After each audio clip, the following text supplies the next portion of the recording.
Tá. Bem, então vamos lá, começar. É aqui, né? Bem, então isso aqui foi uma coisa que eu achei num artigo que eu estava na internet, que dizia que felicidade é igual ao que você tem na realidade menos as suas próprias expectativas. Na verdade, eu encontrei isso nesse artigo, tá? Que falava que porque explicava por que a geração Y, né, não era feliz e tal, e ele falava um monte de coisa, e o que eu me apeguei foi basicamente isso, né? Ele falava assim, né, a ideia de um baby boomer, que é a geração lá de trás, é que você vai ter durante o seu tempo, você vai conseguir ter um trabalho duro, né?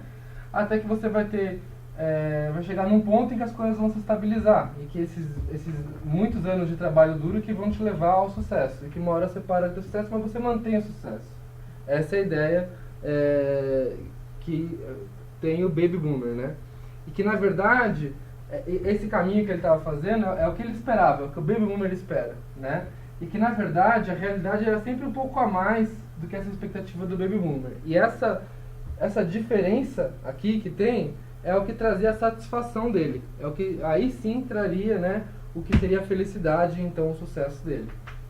E que quando você olha para a geração Y, né, você tem a expectativa que ela é bem mais alta do que a do baby boomer e que o seu outcome, né, que é o resultado, não é tão grande. E isso acaba gerando um disappointment, né, uma infelicidade ali, um desapontamento por conta disso.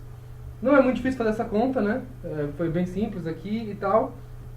Mas quando a gente começa a transportar isso para contextos diferentes, é muito estranho que a gente não se preocupe com esse tipo de coisa. Então, por exemplo, assim, né, recentemente eu tive um grande desapontamento, né? Nesse desapontamento, eu trabalhava junto com um time que a gente, pelo visto, não tinha as mesmas expectativas de trabalho. Então, que eu comecei a fazer, né?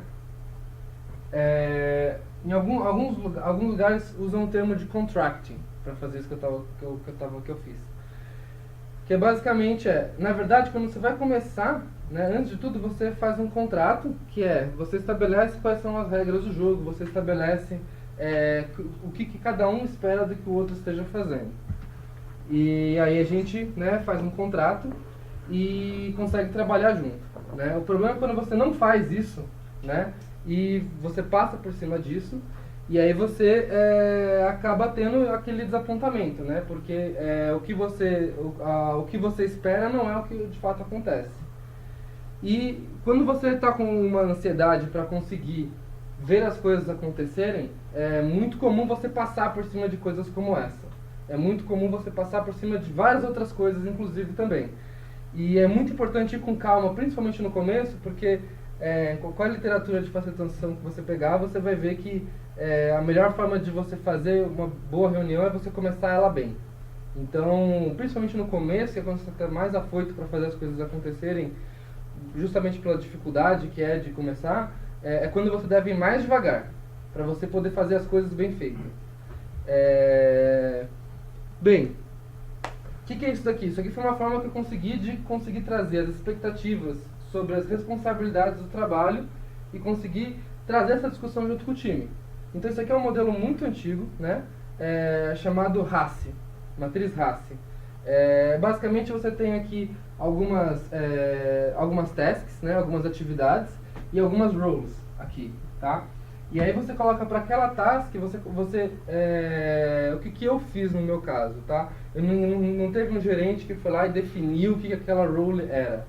A gente conversou, né, de forma não ancorada, cada pessoa preencheu qual era o entendimento dela em relação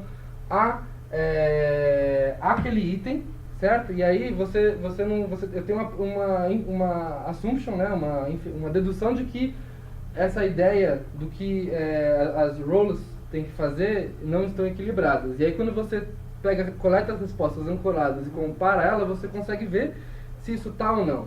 Então, cada voto desse aqui tinha, na verdade, 4 ou 5, que era o pessoal do time, votando. E você via que os itens que as pessoas concordavam, tipo R, eram poucos aqui.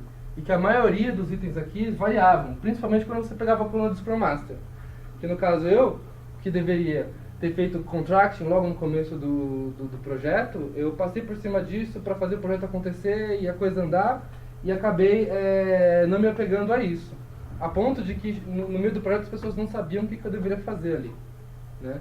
E aí a gente meio que pegou aqui algumas tarefas que a gente entendia lá, e aí a gente meio que começou a pessoal preencher, e aí a gente colocou aqui, e plotou e viu, tá tudo diferente.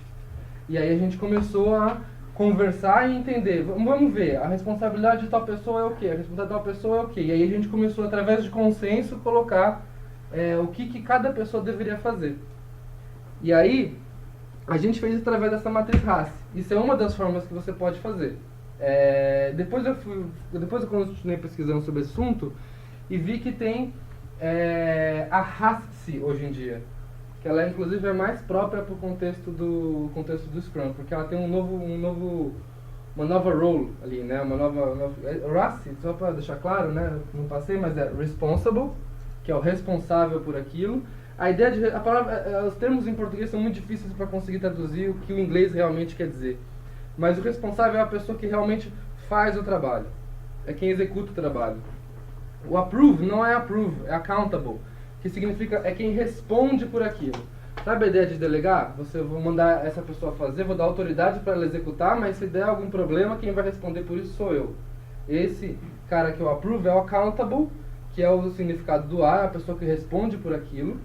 Então ela tem um enorme interesse em ver isso acontecendo, embora ela não seja quem execute. O suporte, que é a pessoa que ajuda, que esse cargo, essa função que não tinha no modelo antigo, no RACE só. E aí tem o consulted, que é quem é consultado para aquela tarefa ser executada, e quem é informado quando aquela tarefa é executada. Então esse aqui é um outro modelo que ele é um pouco mais detalhado, né? Cada um dos passos. E tem um outro modelo também que eu não cheguei a usar, mas que eu também conhecia, que eu justamente peguei do livro do Caroli, que é o Role Expectation Matrix, né? Que é você pega aqui as entidades, né? As roles do seu projeto, e aí você faz uma matriz delas, né? Todas elas intersectando com todas as outras, e aí você fala, né? Define quem que é from, quem que é to, né? E aí as pessoas colocam post-its na área, qual é a minha expectativa como dev, eu sou dev. Eu vou lá e falo qual que é a minha expectativa em relação a QA, qual que é a minha expectativa em relação ao Product Manager, qual que é a minha expectativa em relação ao PO, né? O QA, que você também trouxe para a reunião, qual que é a minha expectativa em relação ao dev, né? Eu como QA, qual que é a minha expectativa em relação ao dev, qual que é a minha expectativa em relação aos outros membros do time de QA, em relação ao Product Manager, e aí no final você gera esse quadro aqui com as expectativas de todo mundo para todo mundo. E nesse ponto você já sabe quais são as expectativas com o projeto. E assim você consegue, de repente, identificar um problema que você precisa atuar por conta de um consenso que não existe em relação a uma expectativa de uma pessoa ou de outra, para conseguir não ter esse tipo de problema no meio do projeto, já conseguir sanar isso logo de início. Eu vejo que as vantagens de começar bem são essenciais. É isso aí.